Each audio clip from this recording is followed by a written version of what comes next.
विधानसभा निवडणुकीच्या पार्श्वभूमीवर नारायण राणे यांनी आपल्या नीलरत्न निवासस्थानी प्रतिष्ठित नागरिकांशी संवाद साधला।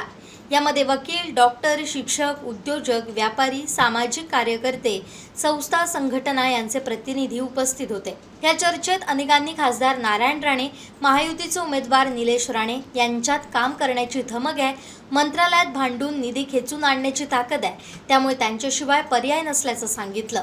काहींनी लाल फितीत अडकलेली कामं निलेश राणे यांनी 2 मिनिटात कशी मार्गी लावली याचे अनुभव कथन केले। तर चिवला बीच सारखा बंधारा कम रस्ता राणे कुटुंबच करू शकतात, त्यामुळे तारकर्ली देवबागमध्ये होणाऱ्या वाहतूक कोंडीवर आळा बसवण्यासाठी समुद्र किनाऱ्यावरून बंधारा कम रस्ता व्हावा अशी मागणी केली। यावर खासदार नारायण राणे यांनीही तात्काळ उत्तर देत आपण आराखडा तयार करून त्यावर प्रतिसाद दिला। या उपक्रमात मालवणवासीय राणे कुटुंबांबद्दल काय म्हणाले, राणे कुटुंबाची कोकणला का गरज आहे पाहूयात। तुमने पुकारा हम चले आए, तुम्ही हाक मारली म्हणून आम्ही आलो। यातच तुम्ही समजून घ्या की आम्ही का आलो। आम्ही आलो ते तुम्हाला निवडून देण्यासाठी। तुम्ही आपले चिरंजीव निवडून आलेच पाहिजे आणि त्यांनी, कारण तुमचं कर्तृत्व आम्हाला खरंच माहिती आहे, फार चांगलं ओळखतो। माझ्या महाविद्यालयात आल्यावर सुद्धा त्यांनी जे काही आमच्या विद्यार्थ्यांना सांगितलं, आपलं स्वप्न सांगितलं की आपण रात्री रोज झोपताना शिवाजी महाराज दरबार का बघतो, तर मला एक दिवशी मुख्यमंत्री व्हायचंय आणि त्याप्रमाणे झालेले आहेत ते लक्षात ठेवा। तर आम्ही नियोजन बघा, सुरुवात सुद्धा कोणी केली, मी थोडा वेळ बोलणार आहे कारण मला आता 9:15ला जायचंय दुसऱ्या एका ठिकाणी। प्लीज विजय करणार नाव सुद्धा त्याचा विजय आहे, म्हणजे विजयाने सांगितलेला विजय होणारच आहे, समजलं काय। त्यांचे माणसं जे आहेत तसं एक लक्षात ठेवा की आम्ही सगळे जे आलो, मला माहिती आहे मागण्या मांडल्याच पाहिजेत, कारण कोणाला मागतो आपण कुठल्या झाडावर दगड मारतो, ज्या झाडावर आंबे आहेत ते ना, तेव्हा आम्ही त्यांच्याकडे मागितलं ते मागण्यात येणारच। माझ्या अनेक अनुभव आहे, वैयक्तिक मागणी कधीच करावी लागली नाही परमेश्वर कृपेने, पण सगळ्यांच्या दृष्टिकोनात त्यांनी मान्य केलेल्या आहेत आपल्याला माहिती आहे। आणि त्यामुळे आम्ही सगळेजण इथं आलो दादा, तक्रार करण्यासाठी नव्हे, काय हे बघा कमी जास्त असणार आहे। आणि दुसरी गोष्ट मगाशी त्यांनी सांगितल्या म्हणून, with all that faults I love my country, with all that faults I love this space, this place, this Konkan. कशी असू दे आमची मातृभूमी, आमची वैभव, आम्ही तिच्यावर प्रेम करणार, तक्रारी करण्यासाठी नव्हे। यातनं आम्हाला बळ आहे कारण तुम्हाला सहकार्य मिळालंय। तेव्हा दादा आपल्याला सगळ्यांना साक्ष ठेवून सांगतो, कारण या ठिकाणी मागा असलेले माझे विद्यार्थी आहेत, मग नेरुरकर असतील, तुमचे अध्यक्ष असतील, आणि समोर बसलेले सुद्धा अनेक मित्र आहेत, व्यापारी।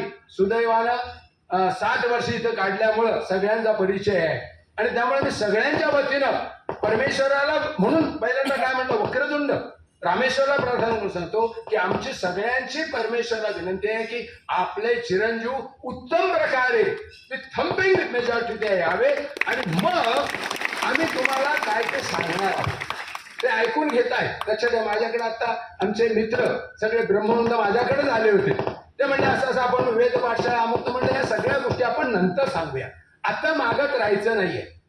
कारण काय, मी पुन्हा सांगितलं कोणाकडे मागायचंय की जे काही देतील त्या। तर माझं असं मत आहे की आपण सगळ्यांनी निर्धार करूया। आणखी एक गोष्ट म्हणजे की आम्ही सगळ्यांनी प्रामाणिकपणानं त्या दिवशी मतदानाला गेलंच पाहिजे, लक्षात ठेवा। हा निश्चय करा, म्हणजे तुम्ही हे करा तर राष्ट्रामध्ये मी अर्थशास्त्राचा प्राध्यापक असल्यामुळे अनेक गोष्टी माहिती आहेत, ते स्टॅटिस्टिक सांगायला की हे काय सांगायला मी इथं जमलेलं नाहीये, लक्षात ठेवा। परंतु आमच्याकडल्या जे मागण्या आहेत त्या मागण्या आपण नेतात, आपलं लक्ष आहे मला माहिती आहे। आणि तुम्हाला सुदैवाने मला सांगा, माझं घर असं आहे की माझ्या घरावरनंच रोज त्यांना जावं लागतं, समजलं काय, कचेरी रोडला जा, माझ्या घरावरनं जावं लागतं, हे आमचं भाग्य म्हणायचं, काही म्हणायचं। तेव्हा लक्षात ठेवा, या आपल्या सगळ्यांच्या वतीने मी त्यांना सांगतो की आपलं लक्ष आहे, आमचंही लक्ष आहे, लक्षात द्या। अनेक मागण्या आहेत, मागण्या केल्याच पाहिजे, कारण आम्ही मागितल्याशिवाय तुम्हाला कळणार नाही। सगळ्यांच्या ज्या अडीअडचणी त्या आपण मांडूया आणि आपणही एक लक्षात ठेवा, आपणही सहकार्य केलं पाहिजे। सगळंच मिळत नसतं, काही तक्रारी असतात, काही गोष्टी असतात, आणि आपल्याला माहित आहे जसं आपल्या कुटुंबामध्ये सगळ्या गोष्टी आपण करू शकतो का, सगळ्यांचं ऐकून घ्यावं लागतं। राज्य स्तरावर, केंद्र स्तरावर ते असल्यामुळे अनेक गोष्टींचा विचार करावा लागतो। परत असं म्हणणार आहे आपल्याकडेच बघितले, तेव्हा माझ्या सगळ्यांच्या आपल्या मत आहे, व्यापारी सगळ्या आपण इथं आलेल्या आपण सगळ्यांनी जर ठरवलं, म्हणजे ठरवाच, मी असं म्हणतो ठरवलंय, ठरवा की की आपण त्या दिवशी 100% जाऊन मतदान करणार आणि आपलं अमूल्य मताला किंमत आहे ते धनुष्यबाणाला माननीय निलेश राणेला देणार, एवढं मी सांगतो. परमेश्वराला प्रार्थना करतो की त्यांचं हे काम त्यांच्याकडनं हे व्हावं, कारण आमचा हा भाग कोकण भाग, मालवण लक्षात ठेवा, मालवण प्रसिद्धच आहे, कोकण प्रसिद्धच आहे आणि मालवणचं नाव सुद्धा काय, मालवण, मालामध्ये 1 नंबर आहे, लक्षात ठेवा. हा उगाच नाव ठेवलेलं नाही, मालवण. खरंच आहे, मी रॉक गार्डनच्या उद्घाटनाचं मला बोललो होतो सुरेश आचरेकरांनी, मला माहित आहे, कारण मास्तर आहे, प्राध्यापक आहे, बोलतो तेव्हा तुम्ही बोलत राहणार नाहीये, कारण सुदैवानं मला थोड्या काही मिटिंगला जायचं, दादांच्या प्रेमच परवानगी घेतो, कारण त्यांच्यासमोर हिंमत नाही कोणाची, लक्षात ठेवा. खऱ्या अर्थानं ते दादा आहे, हा, आणि त्यांनी दादाच राहिलं पाहिजे आपल्या बरोबर, एक लक्षात ठेवा. म्हणजे त्यांचं इथे घर ज्यावेळी झालं त्यावेळी मी म्हणलं की मालवणात तुमका भीती नाही, हा, जी कणकवलीला त्यावेळी काय झालं ते आपल्याला माहित आहे. मी आज 60 वर्ष इथं आहे, तर आपल्या सगळ्यांच्या वतीनं प्रेमपूर्वक परमेश्वराला प्रार्थना करतो की आपण त्यांच्या मागं पाठीशी राहूया आणि त्यांच्या चिरंजीवांना 100% निवडून देऊया आणि आपण आपल्या मागण्या, आपला स्वार्थ साधूया. लक्षात ठेवा. पुन्हा एकदा सर्वेच्या परमेश्वर प्रार्थना करतो. सर्वे अपि सुखिनः सन्तु, सर्वे सन्तु निरामया, सर्वे भद्राणि पश्यन्तु, मा कश्चित् दुःखं मागो. की जसे त्यांचे वडील पहिल्या फटक्यात मंत्री झाले, तशी मंत्री बनण्याची सुद्धा संधी त्यांना प्राप्त हो. मित्रांनो, प्रत्येक जी निवडणूक असते ना, त्या पाठीमागे काहीतरी एक मुद्दा असतो. प्रत्येक निवडणुकीमध्ये एक मुद्दा असतो. तशी 1977ची जी निवडणूक होती, त्या निवडणुकीमध्ये मुद्दा हा होता की या देशामध्ये व्यक्ती स्वातंत्र्य राहिलं पाहिजे की नको. 75 मध्ये आणीबाणी लागली होती, आपल्या सगळ्यांना माहित आहे. इंदिरा गांधींनी आणीबाणी लावली होती. माणसाला जगण्याचा अधिकारच शिल्लक ठेवला नव्हता. लाखो लोक देशामध्ये विविध ठिकाणी जेलमध्ये बंद होते. आज आपण ज्या व्हायब्रंट ज्युडिशियरी बद्दल बोलतो, त्या ज्युडिशियरीचे जाऊन दरवाजे ठोठावत होते अनेक जण, मोठमोठे ज्युरिस्ट, की article 21 right to life and liberty, मला जगण्याचा अधिकार आहे, मला लिबर्टी स्वतंत्रतेने जगण्याचा अधिकार आहे, तो मला अधिकार द्यावा. तर त्यावेळी ही ज्युडिशियरी गप्प होती. त्याने आपले दरवाजे बंद करून घेतले होते. आज हे बरेच लोक टाहो फोडतात ज्युडिशियरी बद्दल, तर त्यावेळीची ज्युडिशियरी अशी होती. मित्रांनो, एक लक्षात ठेवा, पुढे ज्यावेळी 2014ची ज्यावेळी निवडणूक आली, त्यावेळी देशामध्ये असा प्रश्न होता की प्रचंड सर्व क्षेत्रामध्ये भ्रष्टाचार बजबजलेला होता. या भ्रष्टाचाराच्या बजबजपुरीमधून देशाला बाहेर काढायचं की नाही, हा मुद्दा होता. आणि त्या मुद्द्यावर ही लढाई लढली गेली आणि नरेंद्र मोदींच्या नेतृत्वाखाली भारतीय जनता पार्टीने नेत्रदीपक विजय मिळवला. 14 मध्येही मिळवला, 19 मध्येही मिळवला. आत्ताची जी 2024ची जी लोकसभा निवडणूक झाली, ती मात्र आपल्या डोळ्यामध्ये अंजन घालणारी आहे. या निवडणुकीचा, आत्ता आपल्या विधानसभा निवडणुकीचा मध्ये एकच मुद्दा आहे की आपण हिंदू म्हणून यापुढे राहणार आहोत की नाही. आपल्या मुलीबाळी यांना यापुढे भविष्यामध्ये हिजाब तर घालून फिरावं लागणार नाही ना, हा या निवडणुकीतला सगळ्यात महत्वाचा मुद्दा आहे, लक्षात घ्या.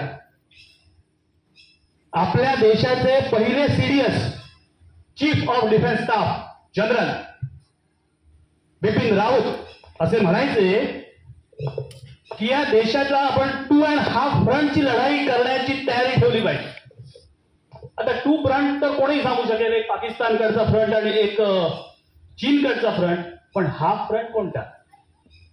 सुरुवातीला अनेक लोकांच्या हे लक्षात येत नव्हतं की हाफ फ्रंट कोणता. परंतु ज्यावेळी आता ह्या गेल्या 2-3 वर्षामधल्या ज्या काही घडामोडी घडतायत संपूर्ण देशभरामध्ये, त्यावेळी हाफ फ्रंट म्हणजे कोणता हे आपल्या लक्षात येईल. मित्रांनो, सर तन से जुदाचे ज्यावेळी नारे लागायला लागले, आणि केवळ नारे नाही, अनेकांची सर खरोखरच तन से जुदा झाले, त्यावेळी प्रश्न निर्माण झाला, लक्षात यायला लागलं लोकांच्या, अरे ही गोष्ट खरी आहे.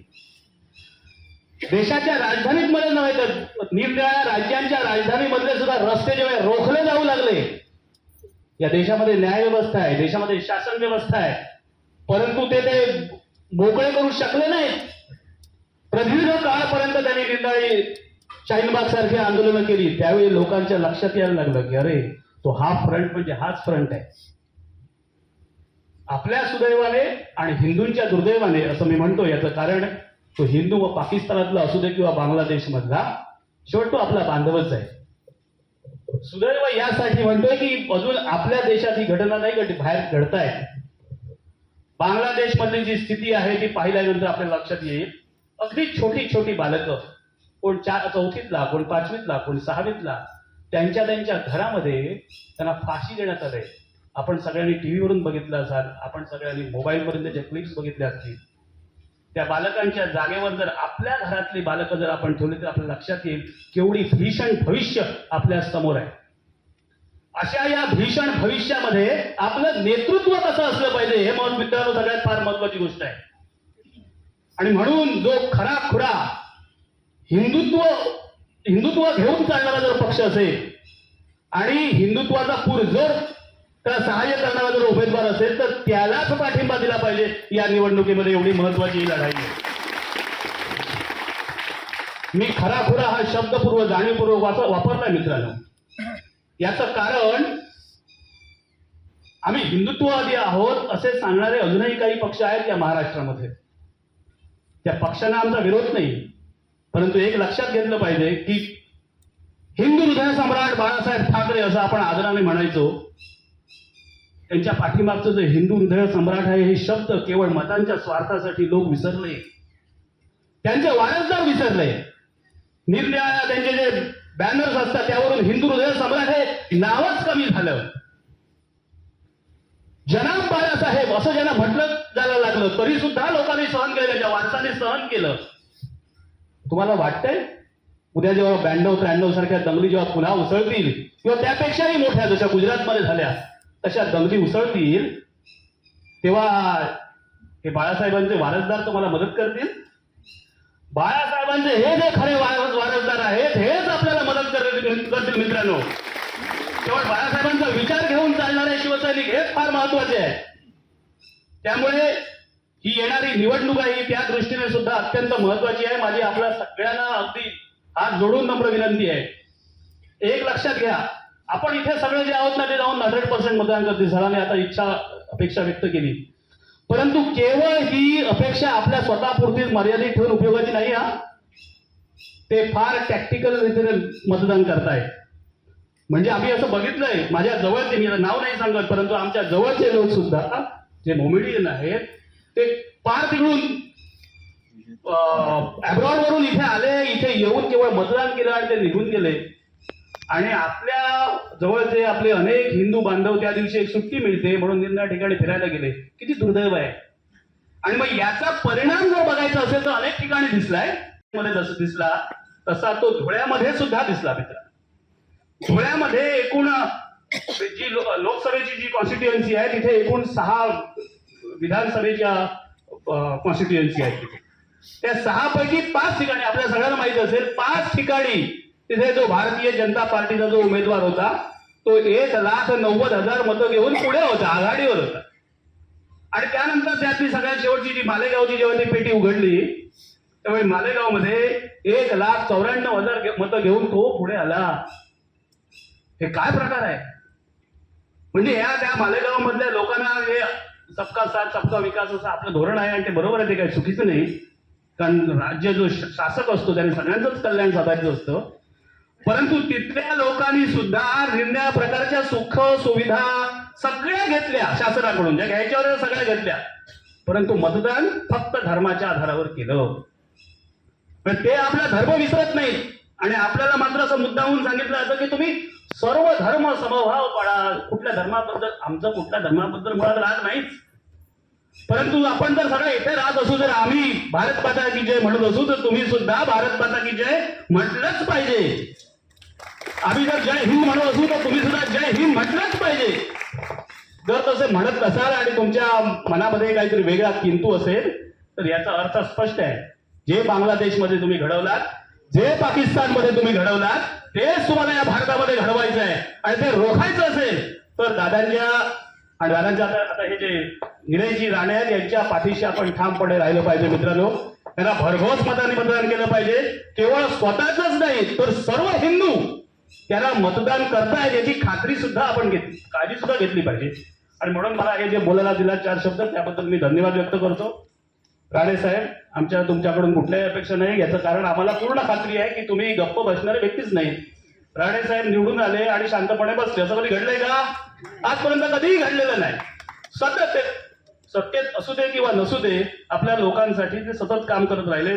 त्यामुळे राणे साहेब तुम्ही पुन्हा पुन्हा सांगण्याची मुळीच आवश्यकता नाही की मी हे केलं आणि मी केलं. आम्ही सगळं बघितलंय तुम्हाला. त्यामुळे आमचा तुमच्याबद्दल अगदी पूर्ण विश्वास आहे की उद्या हा उमेदवार निवडून आल्याच्या नंतर निश्चितपणे इथे जी काही विकासाची कामं आहेत ते 100% करतील. परंतु तरी सुद्धा मी आता एक वकील आहे आणि माझे सगळे इथे वकील बांधव इथे बसले आणि त्यांनी मला येता सांगितलं की हा एक मुद्दा मांडा आणि म्हणून तो एक मी मुद्दा मांडून जातो. मला खात्री आहे की तुम्ही तो करणार. हे इथे आमचं न्यायालय आहे. कुडाळचं न्यायालय आणि देवगडचं न्यायालयाच्या इमारती चांगल्या झाल्या, खूप पडायला आल्या होत्या, त्या झाल्या. आमची देखील तशीच अवस्था आहे. आणि काय ज्युडिशियरी तयार आहे, शासन सुद्धा तयार आहे. परंतु प्रशासनामध्ये झारीतले शुक्राचार्य दडून बसलेले आहेत. तर त्या झारीतल्या शुक्राचार्यांना काहीतरी केलं पाहिजे. ते नळी घालावी लागते. येस, आम्हाला खात्री आहे तुम्ही औषध देणार. तसेच सर इकडे आमचं एक मंडळ आहे, शिक्षण मंडळ. आमच्या कृष्णराव सीताराम देसाई शिक्षण मंडळ कॉलेज आहे. आपण आपलं येऊन गेलेलं आहात त्या कॉलेजमध्ये. त्या कॉलेजमध्ये देखील सायन्स कॉलेजला मान्यता मिळालेली आहे. पण रिक्रुटमेंटमध्ये सुद्धा धारीतले शुक्राचार्य थांबले. ते काय पुढे त्या फाईल काय जायला देत नाही. आम्हाला खात्री आहे याबाबत सुद्धा तुम्ही घ्या. आणि जसे मी आता वकील आहे, मी जसं ह्याचा आहे शिक्षण संस्थेचा सदस्य, तसं मी माझ्या घुमड्यातला सुद्धा एक घुमडे गाव जे आहे आपलं लाडकं गाव आहे घुमडे गाव. त्या घुमडे गावातला मी ग्रामस्थ आहे. हो, त्या घुमडे गावातला मी ग्रामस्थ आहे. तर त्यामध्ये एक खारा बांध आहे. त्या खारा बांधाच्या वरती सगळी गोडी जमीन होती आणि खाली सगळं खारं पाणी यायचं. वर्षानुवर्ष शेतकरी तिथे बांध घालायचे. त्यावेळी शेतकऱ्यांची ताकद होती, एकेकाला भरपूर मुलं होती. आता मुलं हम दो हमारे याच्यामुळे मुलंही नाही, जी आहेत ती बाहेर गेली. आता तिथला जो वहाळ जो आहे तो पूर्णपणे उरलेला आहे आणि एक अथांग अशी जशी पावसाळ्याच्या दिवसामध्ये गंगा नदीचा जलस्रोत दिसतो तसा जलस्रोत खाली जाताना दिसतो. आणि नंतर ज्यावेळी पाणी ओसरतं त्यावेळी सगळं पाणी खाली येतं. दुपिकी मळा होता आमचा, 2 वेळा तो पिकवला जायचा. त्याच्या आता तिथे सगळी अशी ती खारी जी वनस्पती आहे ना ती तिथे सगळी यायला लागली आहे आणि पाणी मोठ्या प्रमाणामध्ये. मला खात्री आहे की यामध्ये देखील आपण लक्ष घातलं तर ते काम 100% होणार. त्यामुळे आम्ही तुम्हाला खूप खूप शुभेच्छा देतो. तुमच्या निलेशजी राणेंना सुद्धा देतो आणि ते निश्चितपणे निवडून येतील याची खात्री देतो. आमच्या शाळेत आलेले डुबीवाला हायस्कूलमध्ये त्यावेळी त्यांनी आम्हा विद्यार्थ्यांबरोबर संवाद साधलेला. त्यावेळी मी हा मुद्दा मांडलेला की जी 5वीला आणि 8वीला शिष्यवृत्ती दिली जाते ती 1000 आणि 1500 होती. तर हे प्रमाण फारच अत्यल्प होतं. कारण महाराष्ट्रातून जवळपास 50 ते 60,000 मुलं या परीक्षेसाठी बसतात आणि त्यातली बरीचशी हे यश प्राप्त करतात. म्हणूनच हे प्रमाण जे रकमेचं प्रमाण आहे ते फारच अत्यल्प होतं. म्हणून मी राणेसाहेबांना विनंती केली व त्यांनी त्याचा पाठपुरावा करून काही महिन्यातच ती रक्कम 1500 ची 7,500 आणि 1000 ची 5,000 एवढी वाढली.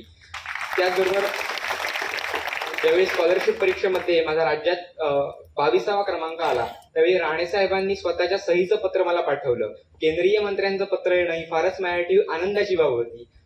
त्याबद्दल पण मी त्यांचे आभार मानतो. धन्यवाद. आमचे दिवसभरातले सर्व अपडेट्स, ताज्या घडामोडी आणि थेट लाईव्ह पाहण्यासाठी सबस्क्राईब करा, लाईक करा कोकणचं नंबर 1 महा चॅनल कोकण 7 लाईव्हचं YouTube चॅनल.